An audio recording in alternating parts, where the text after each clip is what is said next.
First things first, need a little bit of coffee.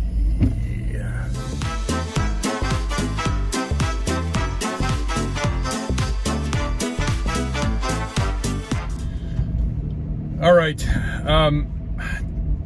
Yesterday was Easter Sunday, so today is April 6th, 2026.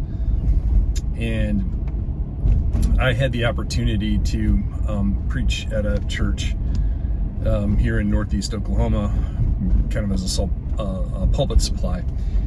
And I have a new relationship with them. I've preached there a couple of times. And I was thinking about, now that it's the day after, just trying to reflect on the experience yesterday. And when I had a full staff at a church, and we used to run what we call debriefs, and we tried to debrief every type of event. It didn't matter what we did, because there were certain questions we wanted to make sure that we asked. And so I was thinking about how important Easter Sunday typically is for the average church. Now, look, I'm not advocating the fact that, hey, you got a lot of numbers, yay. But the fact of the matter is, you probably had a lot more numbers than you normally do, and you had some visitors, and I think there's some value in. Well, I think there's value in reflection, period. But certainly when you have a major Sunday or an event or something, you owe it to yourself to kind of walk through certain criteria, certain questions, so that you can hopefully learn from them for whatever's next, especially the next time you do an event like this. Because, you know, Christmas and Easter come around every year, and so you want to be prepped for them. I think there's a certain amount of logistics that need to take place. Like if I were running a team meeting, these are the elements that I would talk about. And the first thing that we would typically do and say, okay, what were the numbers? And hopefully you're actually measuring this stuff. You're actually counting. And again, it's not for the ego boost, but rather, if you end up with a lot of people, there may have been strain on the systems you have in place, or on your building, or whatever your context is. But I think there's some value in just saying, okay, how many people showed up for this on Sunday? So the place that I was at, they were expecting about 250, and the number that I heard before I left was somewhere around 200. So it was a little bit less, but yet it was well above where their typical weekly average is. I don't know what the percentage is. I haven't figured that part out yet, because I'm doing this with you on camera rather than sitting down with paper and doing it on my own. So and then you want to kind of go around the room and ask your teammates, and like, okay, what did those numbers do to us? How did that feel?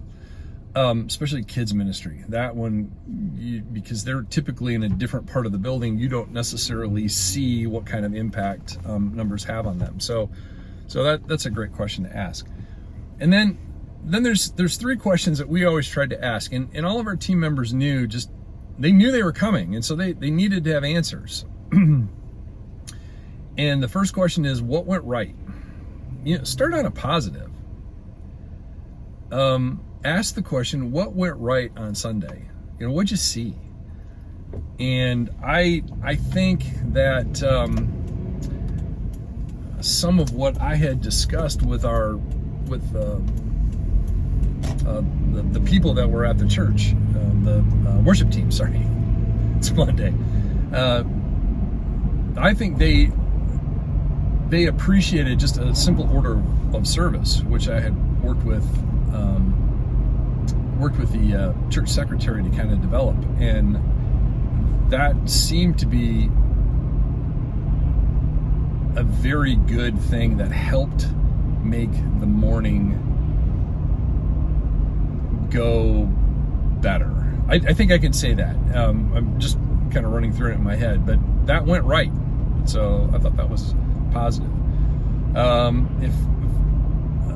We we also did communion. I thought that went right. That felt really good watching people do that.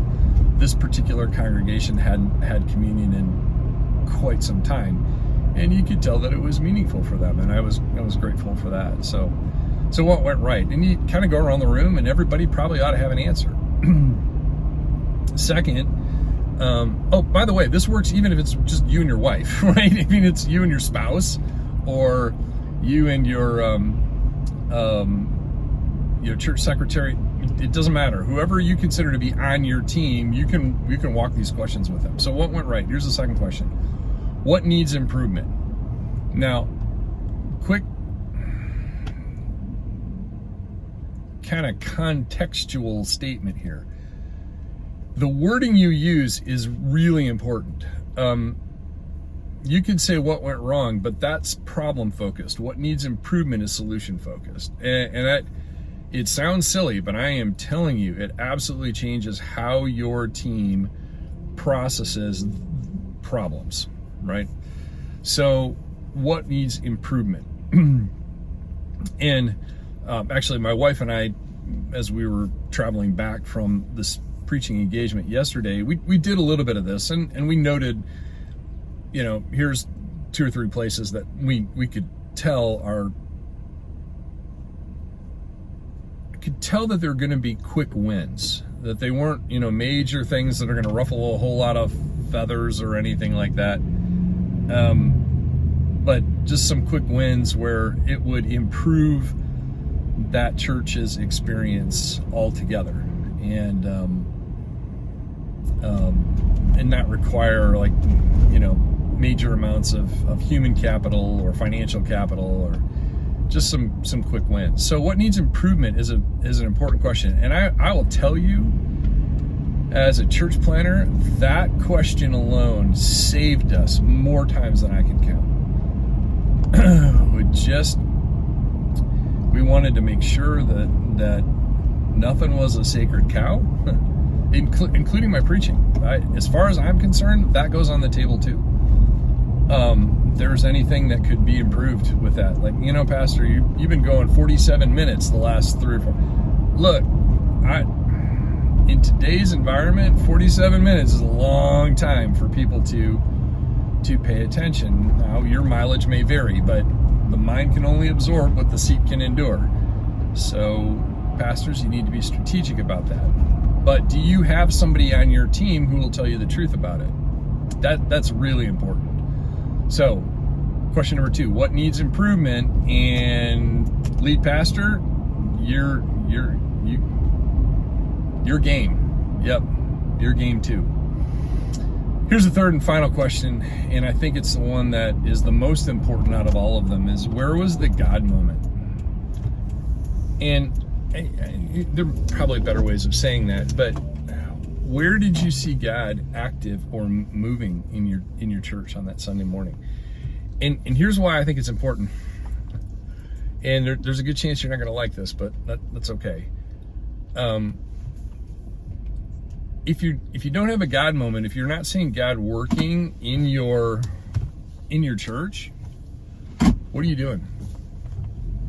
I mean, for real.